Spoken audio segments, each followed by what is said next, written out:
And they didn't want to put new equipment? He said it. Oh, he said that. Your husband said that. Yeah, because he had fear of going under. And I Okay. bad experience when well, he stopped me. He stopped living when he quit because he just didn't do anything. Yeah, we'll come back to that. That's a good example. I saw him that whole year before he passed. Quit, so that was horrible. People can quit living before they die. They can. Okay, somebody give me another really difficult, tragic life experience. Caleb? We had a miscarriage. A miscarriage. Often publicly not recognized like it should be. A miscarriage is a loss every bit as much as if that baby were born and died because it was run over by a car at 2 years old. Or that child was afflicted with cancer and died as a child with cancer. The miscarriage is the loss of a baby, the loss of a precious life. And that needs to be recognized. We need to recognize that, especially in congregations of the Lord's church. We need to recognize that. It can really shake you up. It can cause you to wonder about wanting to live anymore. How about somebody else? A kind of experience that would really shake you up. Yes, ma'am.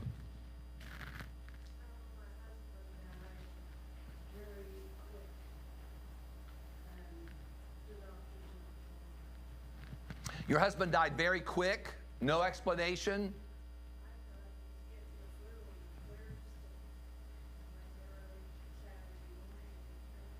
Okay, a sudden loss. Okay, how about another life incident that would be really difficult? Divorce. Really shake you up, yes. Divorce is as much a loss as the loss of your spouse by death. Whenever we get up here and we say our I do's, we have hopes and dreams and plans, and when that divorce occurs, all of those things are lost. The future that you'd planned is no longer. And there are times that a divorce can be as bad as, even worse than, the loss of a spouse by death. Because sometimes there can be betrayal involved that you have to deal with as well. A lot of times we do not recognize what a tremendously impactful experience divorce is. Please keep in mind that not everybody who experiences divorce wanted to be divorced. If you want to meet some of the people like that, let me know. I'll introduce you. Okay, how about another life experience that would really shake you up? Yes, ma'am. Back in 2004, I was run over by a pickup truck. Hit? You were hit by a pickup truck. Hit and ran over. They didn't get her. Boy, that'll really shake you up, won't it? Yeah. Still to this very day. Just thinking about it. Oh, Okay. yeah. How about another life experience? Jerry? Serious matters concerning the church. Yes, serious matters concerning the church. In 2 Corinthians chapter 11, which is a passage we're going to look at, but I don't know if we're going to get to this particular verse. At the end of the things that he was struggling with in his life, he mentions about anxiety for all the churches. He lists some of the different things that he had experienced in his ministry, and then he talks about anxiety for the churches. I was a preacher at a church that, after I left, split. All the way down from 224 the Sunday before my wife passed away to 50-something. And that's agonizing when you have stresses and strains within the church. And the only reason you have stresses and strains in the church, that's not God. That's human beings. The only problem with the church is the human beings who are in it. That's us. And we sometimes can really mess things up and make things a lot different than they should be. Yeah, there can be a lot of traumatic things that happen in the church that really affect you. And you begin to question whether or not life's worth living anymore. You can become that stressed and that frustrated and that heartbroken that you really just don't want to live much longer. Somebody has the passage in it. Oh, yes, go ahead. Big one that was wrong avoiding is the big C word, cancer. Thank you for mentioning that. Cancer will take your life upward anything with. How many people here in this room have been diagnosed with cancer? Okay. Boy, that'll shake you up, won't it?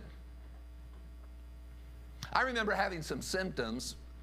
I remember this because it was Ronald Reagan's presidential time when he was diagnosed with colon cancer, that I had some similar symptoms. And I wasn't even diagnosed with cancer, but just the thought of possibly being diagnosed with cancer was enough to shake me up as a young husband and as a young father. Yeah, a diagnosis like that can really shake you up. There was a lady I want to tell you about when we get to the third motto, who was diagnosed with cancer, and her response was really inspirational. But not all of us are very inspirational when we first have to deal with the threat of the loss of our health. Yeah, the loss of your health is something that will really shake you up. Now, somebody has that passage in Ecclesiastes chapter 3. Who's got that one? Caleb's got that one. Read good and loud, Caleb. For everything there is a season and a time for every matter under heaven. A time to be born and a time to die. A time to plant and a time to pluck up what is planted. A time to kill and a time to heal. A time to break down and a time to build up. A time to die. In the 90th Psalm, the psalmist says in verse 10, the days of our lives are 70 years, and if by reason of strength they are 80 years, yet their boast is only labor and sorrow, for it is soon cut off, and we fly away. And then he says in verse 12 of that psalm, so teach us to number our days that we may gain a heart of wisdom. Life has a beginning, it's a conception, and then life has an end. Now, have you ever thought about why God talks about death in the Bible? Have you ever thought about why? We know he does. Caleb read a passage about it. I read a passage about it. There are a lot of passages. You know, Hebrews 9:27, it's appointed unto men once to die, and after that comes the judgment. Why does God talk about death? What's the purpose behind that? We have to face it. Okay, number one, it's inevitable, right? We have to face it. There are some things in life you don't have to face. But death is something that's going to happen. There's a beginning and there's an end.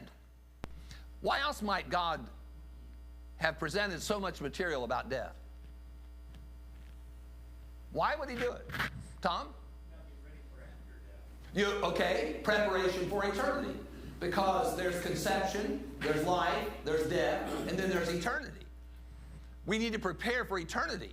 One of the reasons why God talks about death is because it's inevitable, it's going to happen, eternity is going to happen, and God wants us to prepare for that eternity after death.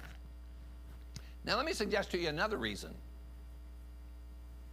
to help you live. To help you live. I think one of the reasons why God talks a lot about death is to help us live. Obviously, more than anything, to prepare for death and the inevitable nature of death and eternity. But when you think about death, it can help you with life. It really can. God doesn't talk about death in the Bible to scare us all, to have us live in terror all the time, every day. God talks about death to help us with our life. If we keep in mind the fact that there's an end, then life is viewed differently. It's more precious, it's more special. Let me tell you something that I'm totally convinced of. If I had known more about what life after loss was like, life after the loss of Ruth Ann, if I had read one book about widowhood while I was married, I would have been a better husband.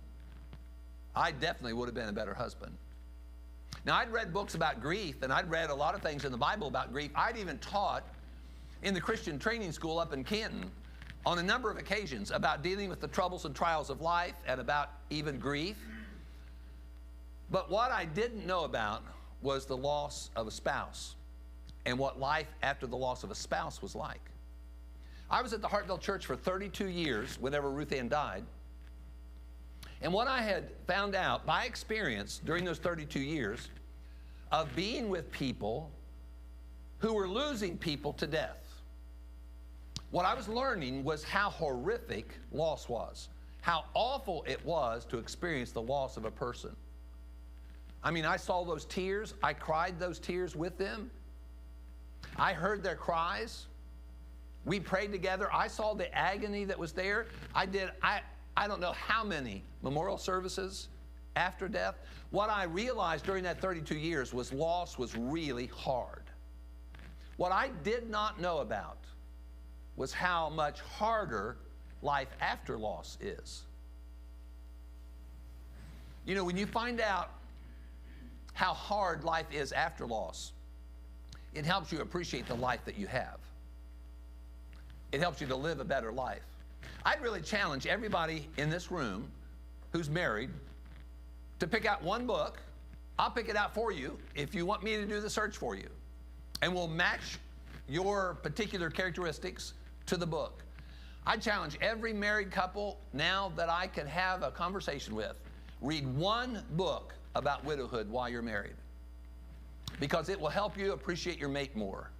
It will help you to love your mate more. It will help you express more frequently and more sincerely your appreciation and your love for your mate if you read one book about widowhood.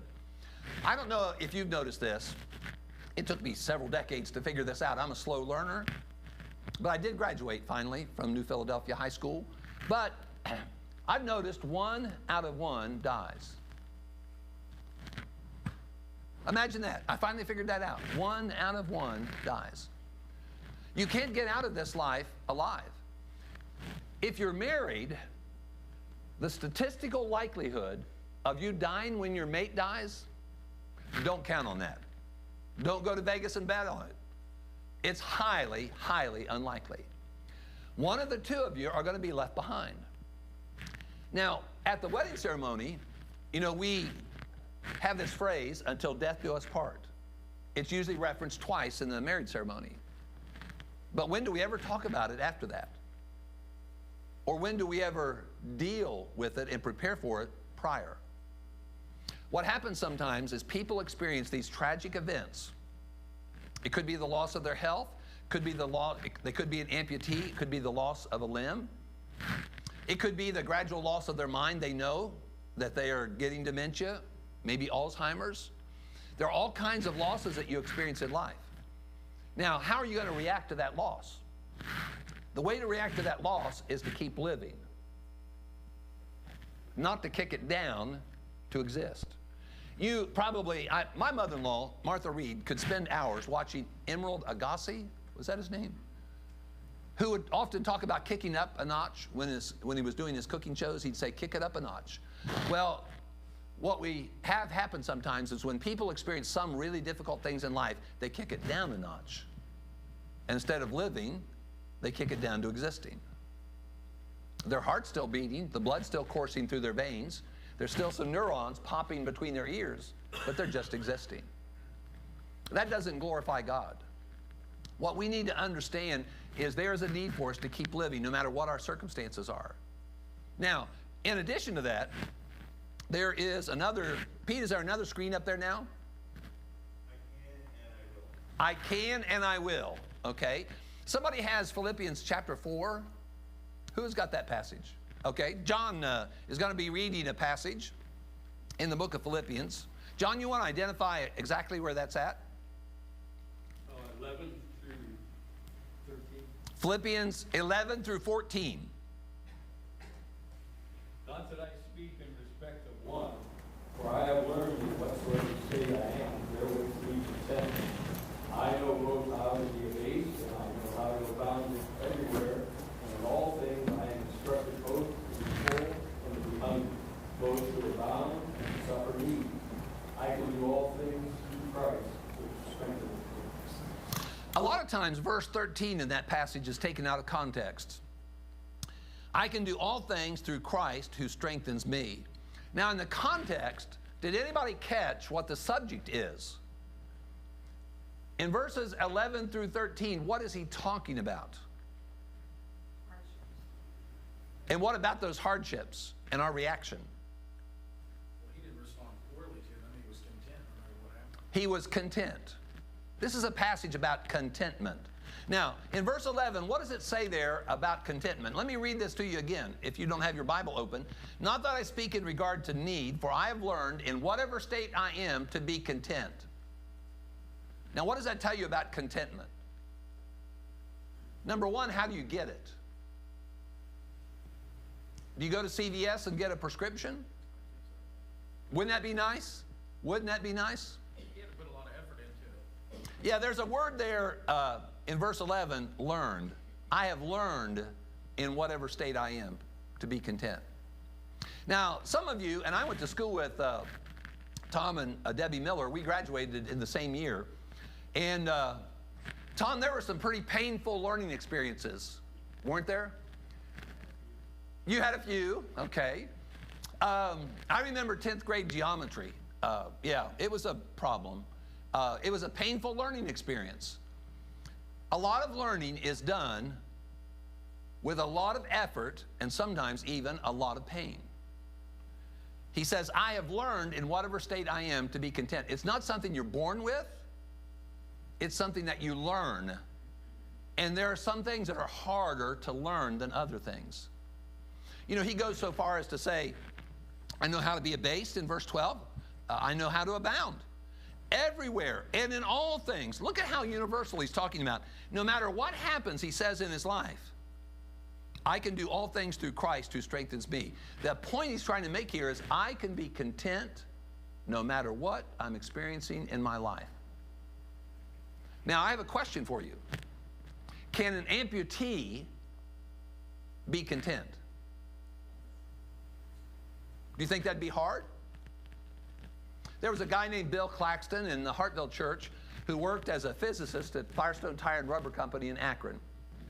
He was afflicted as a diabetic. He ended up having a leg removed. Then he had another leg removed. You think he struggled?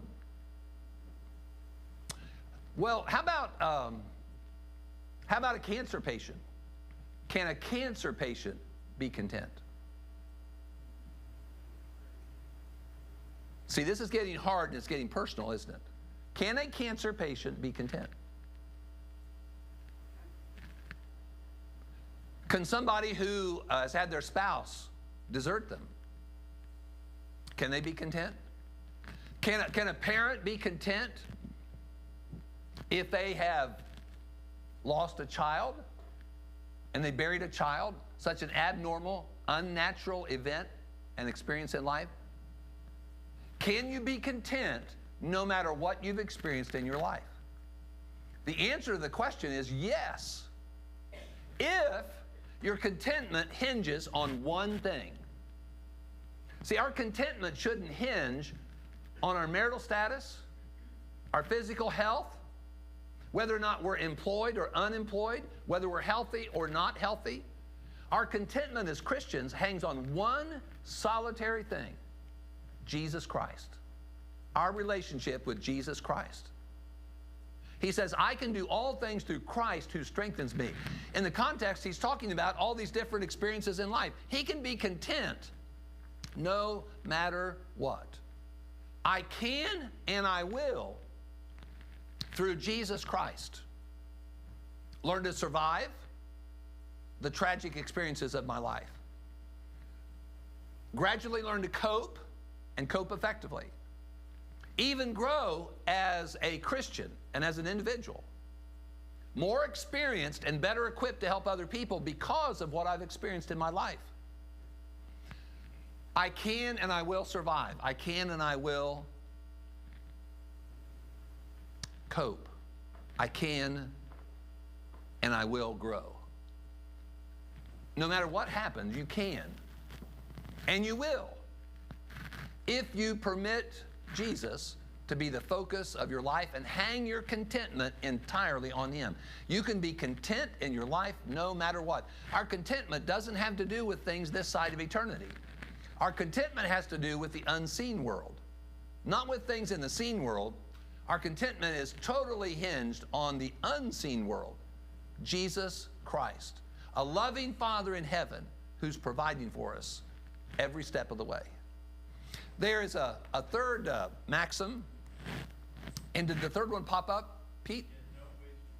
Don't waste your pain. Let me tell you about Miss Carolyn. I was with her when she heard that she got cancer.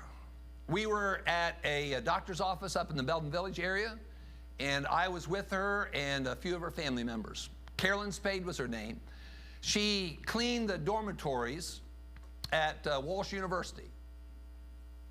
She and her husband got married when they were teenagers. She was faithful to him for decades.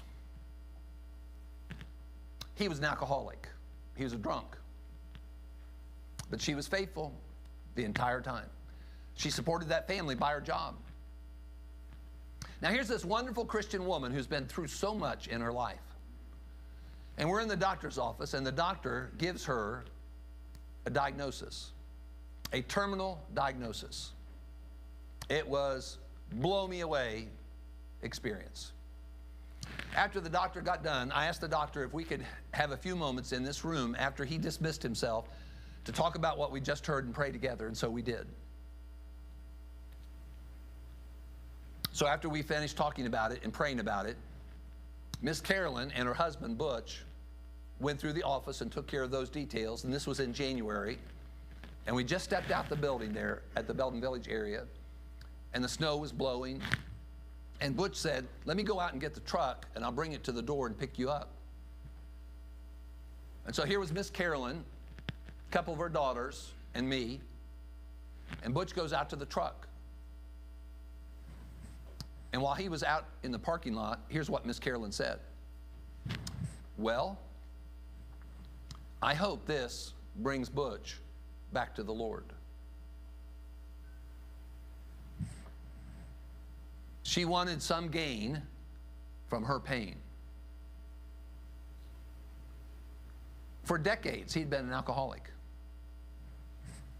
What she desperately wanted for him to be in the right relationship with God.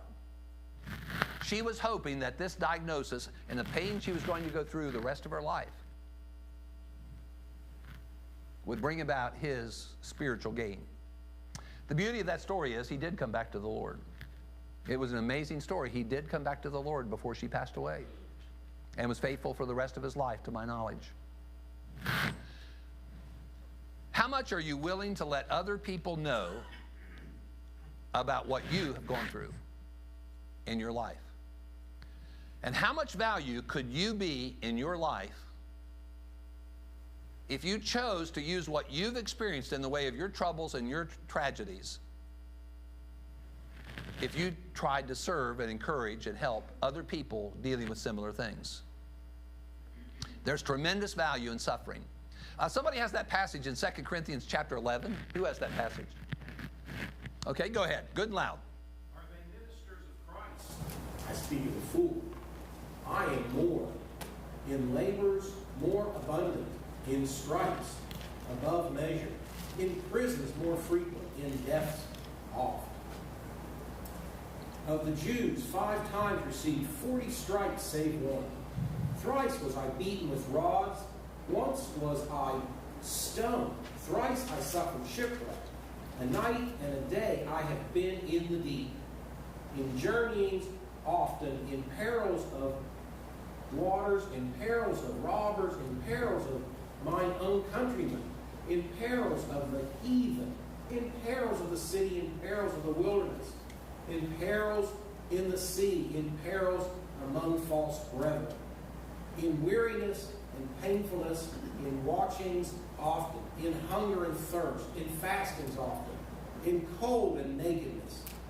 Beside those things that are without, that which cometh upon me daily, the care of all the churches.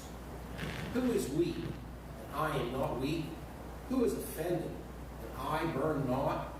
If I must needs glory, I will glory of the things which concern mine infirmities. The God and Father of our Lord Jesus Christ, which is blessed forevermore, knoweth that I lie not. Okay, that's a passage, that's a powerful passage listing a lot of the things the Apostle Paul experienced. Heartbreaking, troubling, tragic, awful things that he experienced. Now, why are those recorded in the Scriptures? Why did he write that? besides the elementary answer, God wanted him to do it. Why did God want him to do it? Why is that in the Bible? Show that he had reason to be discontent if he really wanted to, and that he's not really, much different in that respect than everybody else. See, this is the same guy who says in Philippians 4, I have learned to be content, no matter what. Now that's a hard thing to do, but it's possible if our contentment hangs solely on our spiritual lessons, our relationship with the Lord, our trust in the loving Father in heaven. See, if we're going to function effectively in a seen world that's fallen, that is so troubling, and do that effectively to God's glory, then we are going to have to understand that we need to use those tragedies and troubles to help other people. If you survive, maybe somebody else can survive because they know you survived. See, your trouble can actually be somebody else's inspiration. After Ruth Ann passed away, one of the things that helped me tremendously is I thought, if Marlene has done this, I can do this. If Fred has done this, I can do this. If Claudine has done this, I can do this. And I started thinking in my mind about all the widowed males and all the widowed females that I knew. And I thought, if they have done this, I can do this too. See, we can be other people's inspiration if we're willing to share our story. It's okay to let other people know you are not okay.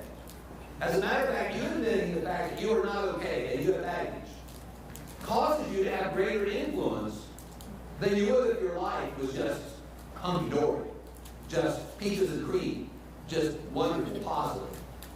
So the greatest inspiration of others can be found in the lives of people who struggle in their own lives. And they've learned to survive. They've learned to cope, and they've even grown through their experiences to the point that they take what pain they experienced and they've used it to try to help other people. See, that's glorifying God.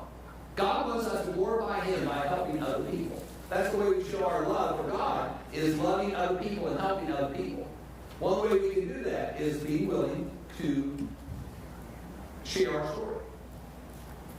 You know where a troubled married couple need to go? To the Word. The first place is not to a professional counselor. The first place is to some other older couples in the Lord's church who weather a lot of storms. And then if they need to go to the professional counseling.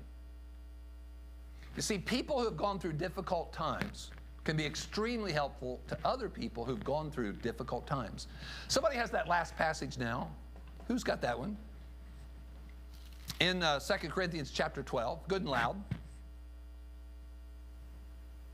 Because of the surpassing greatness of the revelations, for this reason, to keep me from exalting myself, there was given me a thorn in the flesh, a messenger of Satan, to torment me, to keep me from exalting myself. Concerning this I have implored the Lord 3 times that it might leave me. And He has said to me, my grace is sufficient for you, for power is perfected in weakness. Most gladly, therefore, I will rather boast about my weaknesses, so that the power of Christ may dwell in me. Therefore, I am well content with weaknesses, with insults, with distresses, with persecutions, with difficulties, for Christ's sake. For when I am weak, then I am strong. My grace is sufficient for you. Grace saves, grace sustains. The same grace that saves also has a sustaining power. You see, that again is that trusting in the Lord as you work through your very difficult times in your life and finding ways to first survive, then cope, and eventually grow. And having grown, what you do then is you take what you've experienced and then you try to help other people as a result. Who do you think is going to help a guy who has a porn addiction best? Another guy who's been there, done that, and whooped it. That's who's going to help them the best. The same thing is true about people who have gone through bankruptcy, who've gone through the loss of their home because of some terrible storm that's happened. The things that we've experienced in life can be things that can give us the experience to best, most effectively help other people. Don't waste your pain. Don't die until you're dead. Keep living. Don't settle for existing. Number 2, I can and I will. I can and I will survive. I can and I will grow. I can and I will learn to cope. And then finally, don't waste your pain. Those are the things that are fundamental to the Widowhood Workshop Ministry, the things that we try to communicate in every workshop that we host. I just want to thank the church here for, again, the moral support, the spiritual support, and we are really involved in a tremendous year this year with a number of workshops that we're able to do. I think 23 this year at the end of the year. If everything continues to go as planned, we'll have done 23 just this year. So we're helping a lot of churches and we're helping a lot of people. I don't know how many people at the end of these workshops have come to me and have said, what you describe is exactly what I experienced. I had a young lady down in Florida who came to me and said, Dean, you know, the stuff that you talk about in these workshops are as applicable to those of us who have experienced divorce as it is those of you who have experienced the loss of your mate by death. The Maldonado couple in Alamosa, Colorado came to me Wednesday night at the end of one workshop, and they said, now he's 80 years old at this time, she's 79, and they come up to me with big smiles at the end of the workshop, and they say, we want you to know how much that this workshop has helped our marriage. He said, we went home last night and we talked about very freely about what we liked about being married to one another. That's the kind of impact that you are, as a church, partnering with me and with my family to try to be a blessing to other people, to try to help other people. I can't thank you enough. Thanks for helping out with class this morning. And sorry about the PowerPoint. We'll blame that on Matt.